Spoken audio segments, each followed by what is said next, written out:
E antes dos meninos apresentarem as três leis de Newton, vou falar um pouco sobre elas. As leis de Newton são as leis que descrevem o comportamento de corpos em movimento, formuladas por Isaac Newton. Descreve a relação entre forças agindo sobre o corpo e seu movimento causado pela força. Essas leis foram expressas nas mais diferentes formas nos últimos 3 séculos. Isaac Newton publicou essas leis em 1687, no seu trabalho de 3 volumes intitulado Filosóficos Naturais, Princípio e Matemática. As leis explicavam vários comportamentos relativos ao movimento de objetos físicos. Newton, usando as 3 leis, combinadas com a lei da gravitação universal, demonstrou as leis de Kepler, que descreviam o movimento planetário.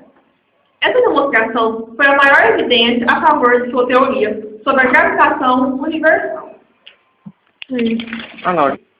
Oi, meu nome é Igor e eu vou falar sobre a segunda lei de Newton, a inércia. Conhecida como o princípio da inércia, a primeira lei de Newton afirma que a força resultante, o vetor da ação de todas as forças que agem em objeto é nulo, logo a velocidade do objeto é constante. Agora eu vou dar um exemplo e comprovar a primeira lei de Newton, a inércia. Observe que eu tenho em mão uma laranja.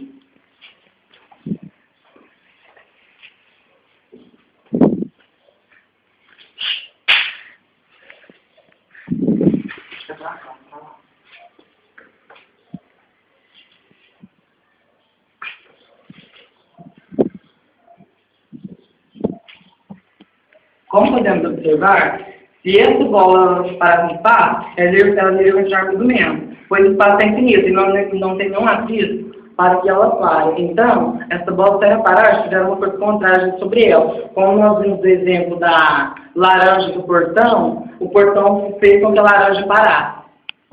A professora Carolina vai explicar um pouco sobre a segunda lei de Newton, princípio fundamental da dinâmica. A segunda lei de Newton é mais avançada que a primeira e afirma que a aceleração adquirida por um corpo é diretamente proporcional à intensidade resultante de um outro corpo e tem direção e sentido dessa força e é inversamente proporcional à sua massa.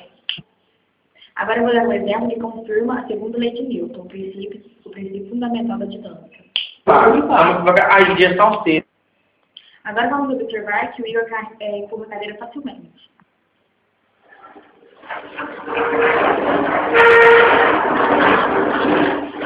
E aí?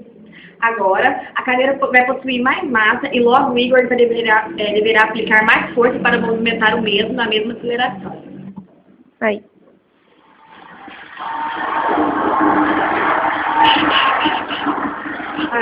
A cadeira possui muito mais massa e Igor deverá aplicar uma força maior do que a anterior para movimentar a cadeira na mesma aceleração, levando os objetos.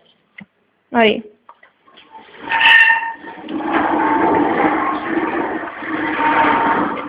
Uhum.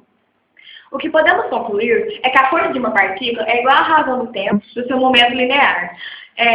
Quanto mais massa, mais força sobre o objeto deverá ser aplicada para que a massa continue em movimento com a mesma aceleração.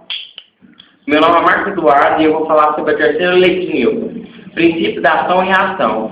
A uma ação sempre se opõe a uma reação igual, ou seja, as ações de 2 corpos em um sobre o outro são sempre iguais e se dirigem à parte contrária. Toda vez que o corpo A exerce uma força FA em um corpo B, também exerce em A uma força FB, tal que essas forças, as mesmas intensidade, mesma direção, têm sentidos opostos, têm a mesma natureza. As chamadas forças de ação e reação, não essas aplicadas em corpos diferentes. Agora vamos fazer a experiência que comprova essa lei. Temos um B. A e um B mostra 2 laranjas. Errado. Quando o corpo A exerce uma força FA em corpo B, vai acontecer uma interação de contrato entre os corpos.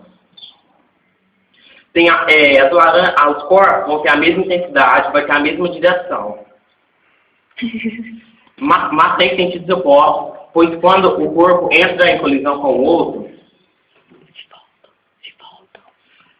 os mesmos vão voltar, e isso é o princípio da ação e reação, que é a terceira lei de Newton. Quando o corpo A vai Quando o corpo A entrar em contato com o corpo B, eles vão entrar em colisão e isso vai fazer com que os corpos vão ter uma força contrária, como vocês podem ver aqui. E essa experiência comprova a terceira lei de Newton, ação e reação. Muito obrigado.